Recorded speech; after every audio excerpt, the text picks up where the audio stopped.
Good morning, good afternoon, and welcome. I'm very pleased to be joined by Veronica Constantin. Veronica is the Vice President for Sustainability at Emerson.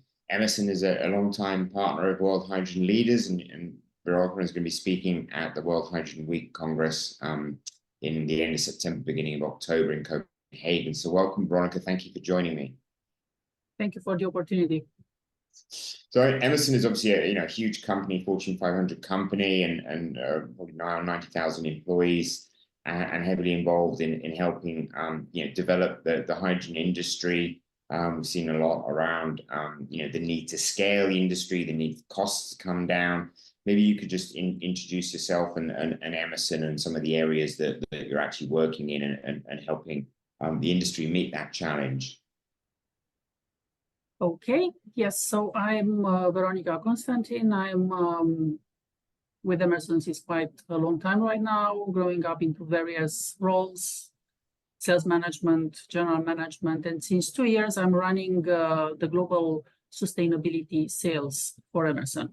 So just a little bit about what does this mean. At Emerson, we are working since a couple of years right now with the sustainability framework, which has 3 pillars: the greening by, the greening of, which means greenifying our own operation, greening with, which relates to the work that we do with technology developers, with universities, with government bodies to round up the regulation around the clean fuels.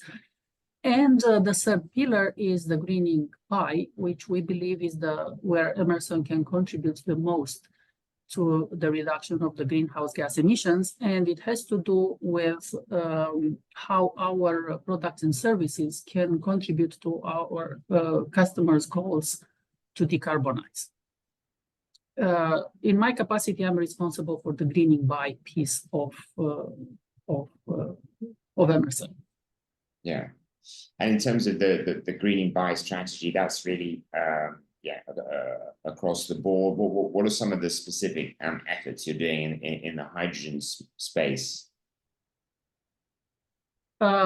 Well, of course, in the greening by, we are addressing more than just hydrogen. We are looking at the energy source decarbonization, but also we are looking at energy and emissions reductions.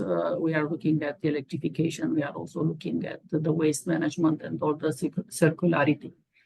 But when we talk about the world energy system, of course, hydrogen is at its core. But together with hydrogen, we also need to keep in mind that we always need to address also the source of renewables, which is the wind, solar, hydroelectric, geothermal, or nuclear, that also contribute significantly to the entire ecosystem, which means clean hydrogen.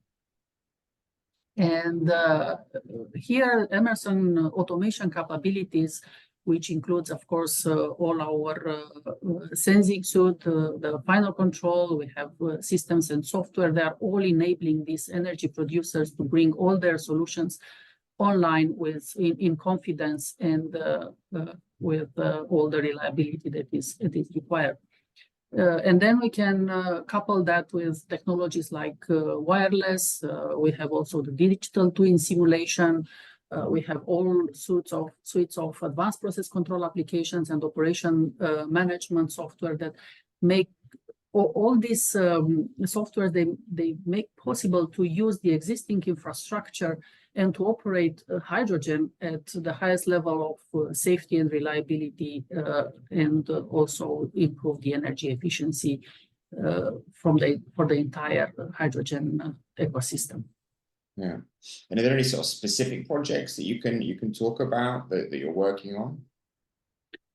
We are working on several projects, and I can give several examples. But one project that comes to my mind is the project called Advanced Clean Energy Storage, the ACES project. This is located in the United States, in Utah. And it's a one-of-a-kind project, I would say, and a very good example of how hydrogen can, or the importance of hydrogen, and hydrogen can contribute as being energy storage mean. For the ACES project, we are partnering with Mitsubishi Power Americas, and the project is the largest green hydrogen production and storage facility. This renewable hub will integrate renewable energy that is produced, and then the hydrogen, as I said, will act as the storing facility for this excess of electricity.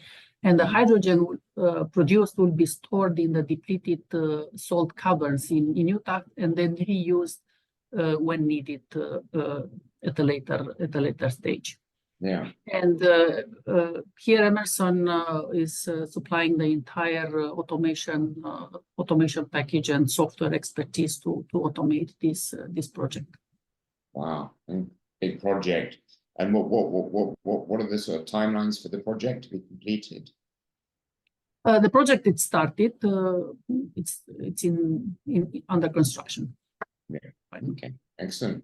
Yeah, certainly should be a landmark project, and looking at using hydrogen to help balance the electricity grid, and should be fascinating to see how that develops. Across the other parts of the value chain, is Emerson involved in more of the sort of on-site solutions or some of the more distributed solutions as well?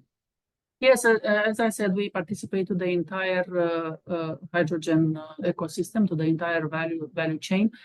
Another example that I can give is the work that we are doing with the company called H2Haller in Australia. And this is supporting them for the hydrogen transportation infrastructure. And again, there we are providing a comprehensive solution to facilitate the adoption of the hydrogen fuel in the heavy-duty vehicles. Excellent. Excellent. A lot happening. Well, thanks a lot for sharing your thoughts today. It's been fascinating to chat to you and catch up with what's going on, and we look forward to your participation in the Congress. Thank you. Many thanks. Take care. Bye-bye. Thank you. Bye-bye.